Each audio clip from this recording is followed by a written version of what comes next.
ನಮಸ್ಕಾರ, ನಾನು ನಿಮ್ಮ mister profit.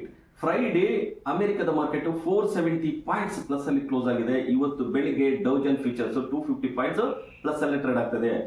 Asian market positive ಆಗಿ ಟ್ರೇಡ್ ಆಗ್ತಿದೆ. ಬೆಳಿಗ್ಗೆ ಜಪಾನ್ ಮಾರ್ಕೆಟ್ 1.5% ಅಪ್ ಆಗಿದೆ.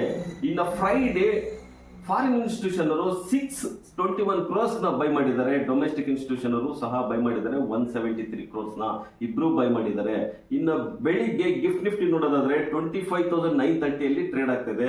ನಿಫ್ಟಿ ಫ್ರೈಡೆ ಕ್ಲೋಸ್ ಆಗಿರೋದು 25,795. ಇವತ್ತು ನಿಫ್ಟಿ ಪಾಸಿಟಿವ್ ಆಗಿ ಓಪನ್ ಆಗುತ್ತೆ. ಇನ್ನು ನಿಫ್ಟಿ ರೆಸಿಸ್ಟೆನ್ಸ್ ಬಂದ್ಬಿಟ್ಟು 26,000 ಆಗಿದೆ. ಸಪೋರ್ಟ್ ಬಂದ್ಬಿಟ್ಟು 25,670 ಆಗಿದೆ. ಇನ್ನು ಬ್ಯಾಂಕ್ ನಿಫ್ಟಿ ನೋಡೋದಾದ್ರೆ 57,700 ಅಲ್ಲಿ ಕ್ಲೋಸ್ ಆಗಿದೆ.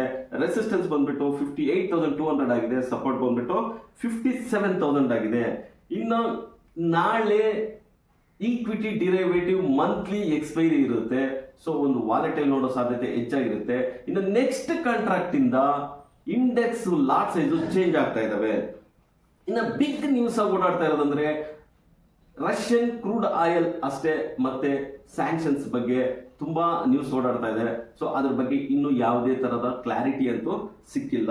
ಇನ್ನು ಇವತ್ತು ರಿಸಲ್ಟ್ಸ್ ಬಂದ್ಬಿಟ್ಟು Bata India, Chennai petro, IOC, Mazda, PNB housing finance, Raymond, ಸೊನಾಕಾ ಮತ್ತು ಟಾಟಾ ಇನ್ವೆಸ್ಟ್ಮೆಂಟ್ ಇವು ಮೇಜರ್ ರಿಸಲ್ಟ್ಸ್ ಇರುತ್ತೆ. ಇನ್ನು ಪ್ರಿಸ್ಟೇಜ್ ಅದು ಬಂದ್ಬಿಟ್ಟು 1,766 ಎಬೋ ಇದ್ರೆ ಗುಡ್ ಬೈಯಿಂಗ್ ಝೋನ್ ಆಗಿರುತ್ತೆ. ಟಾರ್ಗೆಟ್ ಬಂದ್ಬಿಟ್ಟು 1,810 ಆಗಿರುತ್ತೆ. ಇನ್ನು ಸ್ಟಾಪ್ ಲಾಸ್ ಬಂದ್ಬಿಟ್ಟು 1,745 ಆಗಿರುತ್ತೆ.